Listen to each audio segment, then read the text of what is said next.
Allez, salut à tous gars, c'est Sheldon. Aujourd'hui on se retrouve pour une nouvelle vidéo, un nouveau concept sur YouTube. Les recalés tout simplement. Alors, les recalés, qu'est-ce que c'est? Et bien tout simplement, je vais jouer les 3 grands tours avec les équipes, des équipes qui ne sont pas invitées sur les 3 grands tours. Alors on va recommencer bien évidemment par le Giro, ça va de soi. Et on va prendre les équipes donc, qui ne font pas la course, tout simplement. C'est un principe simple, je pense efficace. Donc, on va aller prendre alors une étape de montagne avec des pavés. Ok, pourquoi pas? Pourquoi pas, on se charme des variants. Je vais aller chercher le voici, le Giro 2015. Et bah pour faire tout ça, alors on va sélectionner les 21 étapes. On va faire le prologue, enfin le premier contre-la-montre par équipe. On va le faire ensemble. Puis après, on fera du 2 étapes ou du 3 étapes, on verra. Donc, alors, on est parti.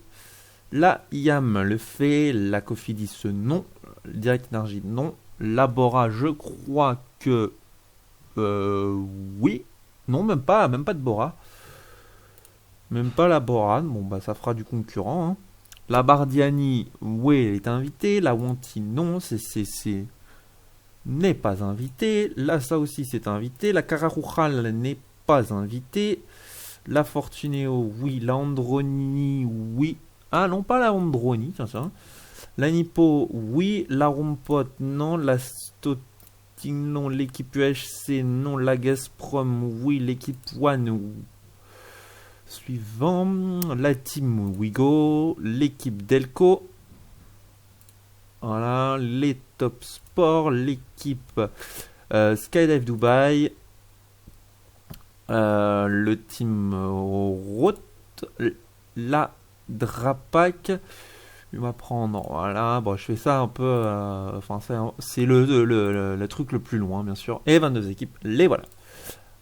Tac, je retire la Trek et on va prendre l'équipe, portugaise. La voilà. Alors.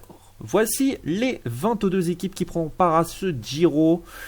Et pour cette première phase, oulala, Pezzotti avec des cheveux. Waouh, d'habitude il n'y en avait pas. Bref, on va pas prendre une équipe italienne, hein, même si on est sur un Giro, on va se... Garashuek, oh le pauvre, il a des stats pétés maintenant. Bref, on va prendre plutôt le team Fortuneo. Ça me paraît être un bon choix avec ses Pouveda 75 de montagne. On aura l'équipe Cofidis en face avec Dani Navarro. On a des meilleurs stats que lui en chrono. Ça peut être important. Il y aura Nasser Bouani pour les sprints. Nous, on aura Yaoni Utarovic. On a Chris Anker Sorensen aussi, le puncher danois. Bon coureur de course de 3 semaines. Donc, on est parti. Ça y est, voilà. Et donc voilà, on part. Alors, on va prendre Jonathan Hiver, bien sûr. Sepulveda, évidemment. Christian Sorensen, je n'en parle même pas. Anthony Delaplace, oui. Francis Mouret, Brice Feuillu, oui. En sprint, Yaoni Utarovic, Armindo Fonseca pour les étapes un peu compliquées. Ouais, on va prendre Florian Vachon. Pardon. Steven Tronet, c'est vrai que un Giro sans être champion de France, ça fait tâche. Donc voilà, 73 de max en moyenne. Ouais, bah c'est à peu près à quoi je m'attendais. À l'équipe Bora à 74. Bref, et ben on se retrouve les gars pour le départ de la première équipe dans ce chrono. Ou pour le départ simplement de la Fortuneo. A tout de suite. Et nous voici donc au départ de ce Tour d'Italie. Le Tour d'Italie donc pour l'équipe Fortuneo qui est partie dans ses couleurs plutôt traditionnelles alors que je dois régler la caméra, c'est cool. Encore que la caméra est plutôt bien posée. Voilà, bon, on va rester comme ça, je pense que ça ira plutôt bien. On a nos 9 coureurs qui sont partis, on a Romain Brice Feuillu. Et dans ces Poulveda, j'en ai une bonne petite équipe pour ce Giro, cette série, les recalés.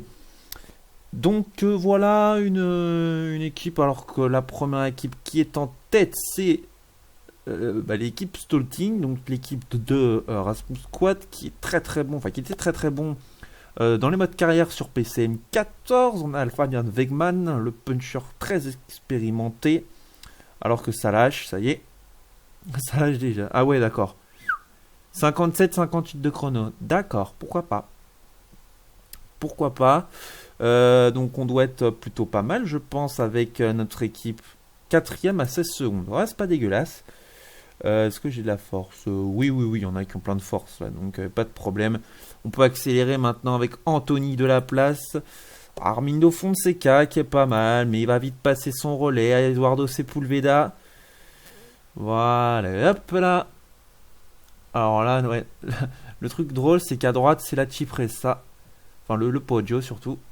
Voilà, le Tarovic qui coince. C'était prévisible. Grosse accélération là en fin de course. Voilà, ça lâche. Ça va très vite là dans le final. Ça va extrêmement vite. On a 2-3 coureurs là qui sont très très frais. Fonseca qui lâche. C'était prévisible. Voilà, grosse accélération quand même hein, sur la fin. Alors, il y a Antoine de Moitié. Tiens. Alors que c'est l'équipe Slotting qui est en tête. Alors qu'on va nous arriver tout à fond. C'est Poulveda est deuxième. Donc ça c'est cool. Et on est troisième à 22 secondes. Temps correct, sans plus. Mais voilà, c'est un bon petit temps là pour mon équipe. Donc on va... oh là là, alors que là c'est... oh là, oh, ça doit être la team... Ouais, c'est la team Roth, voilà, qui termine.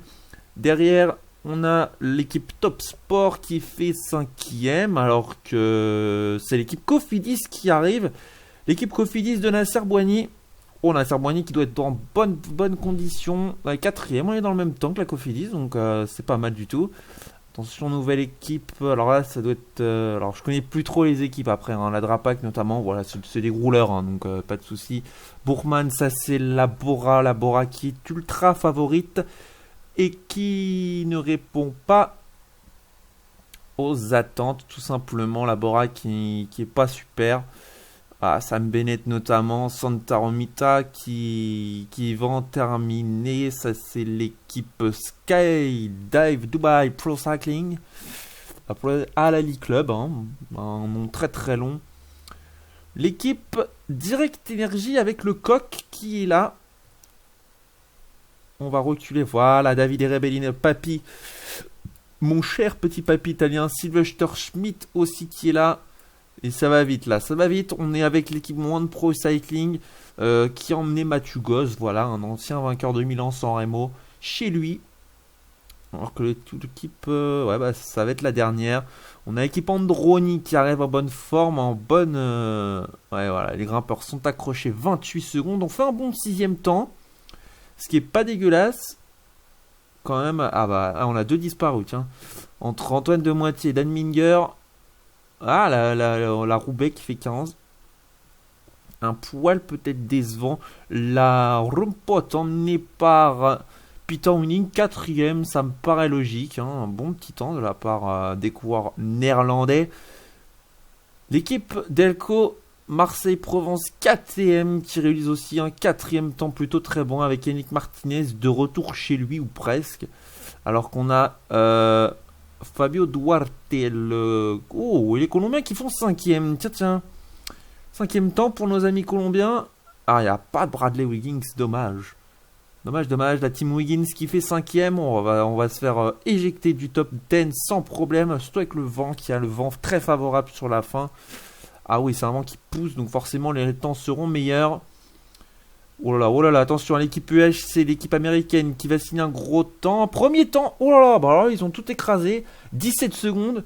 Et le vent qui a nettement forcé, c'était la dernière équipe. Donc on va voir qui sera le premier maillot rose de ce Giro. A noter que pour les épisodes suivants, je serai sans doute en combinaison champion de France parce que dans la FCD, il n'y a pas le maillot de Steven Tronet. Donc voilà, le premier, ce sera Mathieu Bouchy devant Marco Canola. Notez que Janez Juraszkovic est dans le top 5. Donc il a franchi comme tout le monde. 5 coureurs pour l'équipe United Healthcare. On appelle tout le monde, on l'appelle l'équipe UHC. Tiens, ça ressemble au maillot Facebook de PCM13, pour ceux qui se souviennent. Mathieu Bouchy, voilà, leader de ce Giro. Alors il n'y a pas de sprinter. Il n'y aura pas de Enfin, il y a Sika, Barco Cadola pour les étapes un peu compliquées. Mais voilà, ça fait un leader plutôt serein. Il n'y a pas de maillot. Il n'y a pas de maillot par point. Voilà, Jaramillo, pardon, excusez-moi. Pour toujours la United Healthcare qui est en tête du classement des jeunes. Quentin Paché qui est 10ème, c'est plutôt pas mal pour le coureur français. En même temps, c'est un contre-la-montre par équipe avec Martin Pedersen. Lui aussi, un ancien gros sprinter. Enfin, au bout de 5 saisons sur PSM 14. Donc je dis ça, je dis rien. L'équipe United Healthcare, bien sûr, meilleure équipe de ce chrono. Hein, c'est tout à fait normal.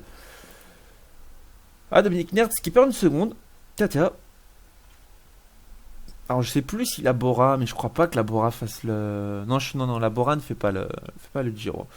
Voilà, alors nous on est un petit peu loin. Voilà, on est là. Anthony Delaplace, 63ème. Il y a Björn Thuro, tiens, ancien Europe Car notamment. Donc voilà, j'espère que cette série vous plaira.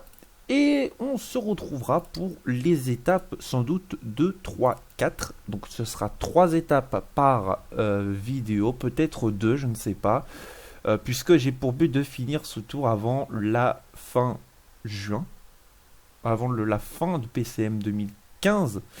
Et avant la sortie du 16. Donc voilà, si cette série vous plaît, n'hésitez pas à mettre un petit pouce bleu, à laisser un commentaire et à vous abonner à la chaîne si ce n'est pas fait. Et on se retrouvera pour les étapes donc 2, 3, 4 de ce Giro 2016. De ce faux Giro 2016. Hein. Je ne vais pas non plus mentir sur les étapes. Donc voilà, on se retrouve pour la prochaine vidéo. C'était Sheldon qui vous dit ciao, bye bye.